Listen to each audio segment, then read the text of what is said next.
Welcome to my channel. இன்னைக்கு நம்ம பார்த்துல night டின்னருக்கு பச்சைமா பொடி உப்புமா பண்ண போகிறேன். அது எப்படி பண்ணுறதுங்கிறத காமிக்கிறேன். அதுக்கு இந்த டவராவில் ஒரு டவரா பெரிய காஃபி கப்பு மாதிரி பெரிய கப்பில் ஒரு கப்பு அரிசி மாவு, கடையில் வாங்கின அரிசி மாவு தான் எடுத்துட்டுருக்கேன். அதை எடுத்துட்டு அதை ஒரு பாத்திரத்தில் கொட்டிக்கலாம்.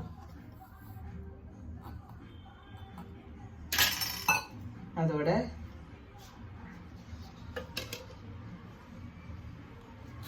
அதுக்கு தேவையான உப்பு போட்டுக்கலாம்.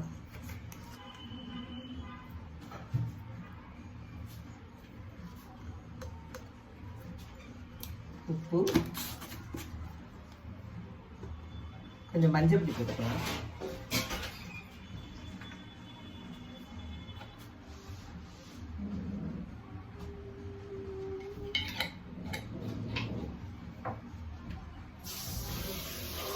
இது என்னென்னா கலந்துக்கலாம், உப்பையும் மஞ்சள் பொடியையும்.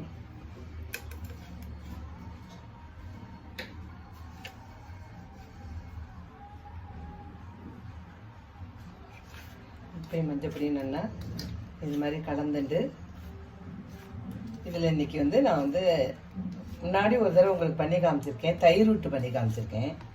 இன்றைக்கி புளி, ஒரு லெமன் சைஸ் புளியை ஊற வச்சு அதை கரைச்சி அதை இதில் விட்டு பிசைஞ்சு உப்புமா பண்ண போகிறோம்.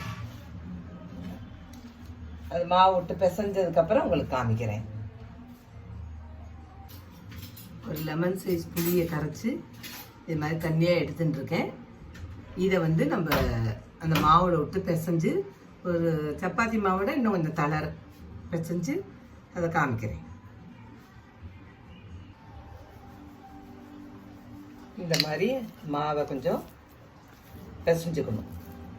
புளி ஜலத்தை விட்டு உப்பு மஞ்சள் பொடி போட்டு இந்த மாதிரி பிசைஞ்சுட்டு அடுப்பில் கடுகு எண்ணெய் விட்டு கடுகு, உளுத்தம்பருப்பு, கடலைப்பருப்பு, இதுக்கு மோர் மிளகா போட்டால் ரொம்ப நல்லாயிருக்கும். அதனால் 2 மோர் மிளகாயும் கிள்ளி போட்டு கருவேப்பிலை, பெருங்காயம் போட்டு இந்த மாவை கொட்டி நல்லா பொலன்னு வர்ற மாதிரி கலரணும்.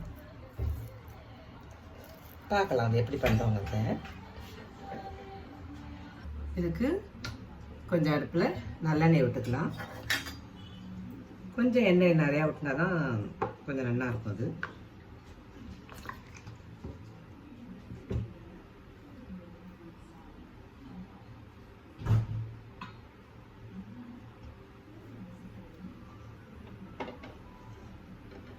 எண்ணெயை விட்டுட்டு ஃபஸ்ட்டு இதில் 2 இதை போட்டுக்கலாம், மோர் மிளகாவை. அது கொஞ்சம் வறுபடட்டும்.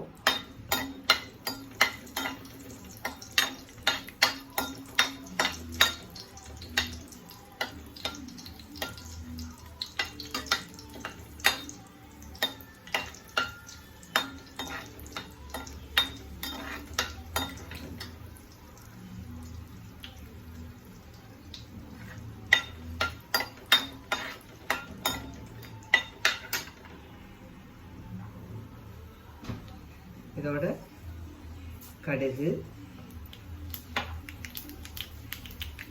ஒரு ஸ்பூன் கடலைப்பருப்பு, உளுத்தம்பருப்பு,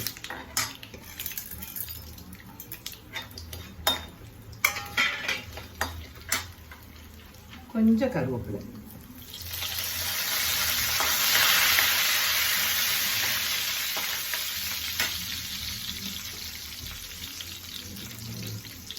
கொஞ்சம் பெருங்காயம் போட்டுக்கலாம்.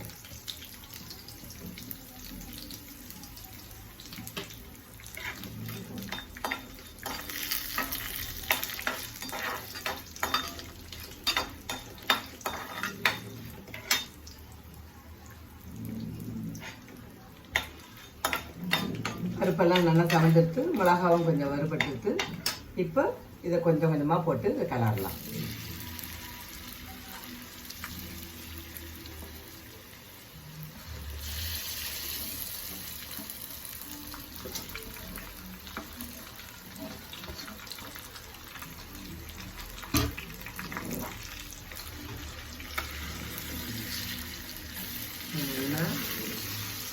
சிம்லேயே வச்சு கொஞ்சம் நேரம் நல்லா கலரலாம். இந்த எண்ணெய் இருக்கிறதுனால அடியில் பிடிக்காது. ஆனால் இது அடி பிடிச்சா அந்த பிடிச்ச அந்த இதை எடுத்து சாப்பிட்டோம்னா ரொம்ப நல்லா இருக்கும், டேஸ்ட்டாக இருக்கும். இது நான் இன்றைக்கி இதை தயிர் ஊற்றியும் பண்ணியிருக்கேன். இதையும் இந்த மெத்தட்லேயும் உங்களுக்கு காமிக்கிறதுக்காக இன்றைக்கி பண்ணியிருக்கேன். ரொம்ப சிம்பிளாகவும் இருக்கும், ரொம்ப டேஸ்ட்டாக இருக்கும். ரொம்ப ட்ரெடிஷ்னலான ஒரு டின்னர் ரெசிபி. பலகாரம்னு சொல்லுவாள், டின்னருக்குன்னு இல்லை, காலம்பரை கூட பண்ணி சாப்பிட்டுக்கலாம். என்ன பொலன்னு சூப்பராக வரும்.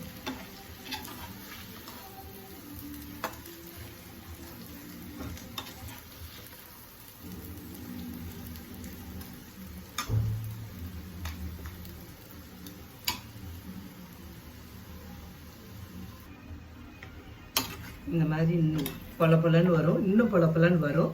இன்னும் சித்த கலரணும்.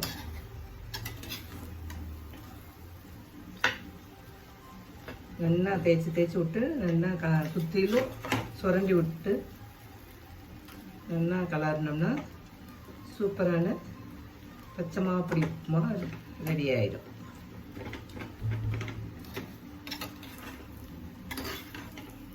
நல்லா பொலன்னு சூப்பராக வரும். வாசனையே இப்போ அருமையாக வரும். மோர் மிளகா, கருவேப்பிலை, பெருங்காயம் வாசனையே சூப்பராக இருக்கும். நம்மளோட பச்சை மாப்பிடி உப்புமா ரெடி ஆகிடுது. எப்படி இருக்கு பாருங்க, பொலன்னு அப்படியே அருமையாக உதிராக நல்லா இருக்கும். நீங்களும் இதை ட்ரை பண்ணுங்க இந்த மெத்தட்லேயே. ரொம்ப ஈஸி பண்ணுறது. வயிறும் கொஞ்சம் சாப்பிட்டாலுமே ஃபுல்லான மாதிரி இருக்கும். ரொம்ப சிம்பிள்.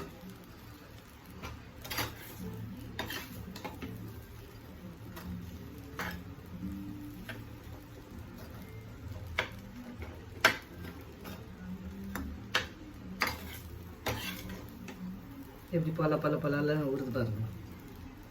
அப்படியே புட்டு மாதிரி அழகாக இருக்கும், பார்க்கறதுக்கே நல்லா இருக்குது. என்னோட நைட்டு டின்னர் ரெசிபி உங்களுக்கெல்லாம் பிடிச்சிருக்குன்னு நினைக்கிறேன். லைக் பண்ணுங்க, கமெண்ட் பண்ணுங்க, ஷேர் பண்ணுங்க, எல்லாருக்கும் அப்படியே சப்ஸ்கிரைப் பண்ணிவிடுங்க. தேங்க்யூ.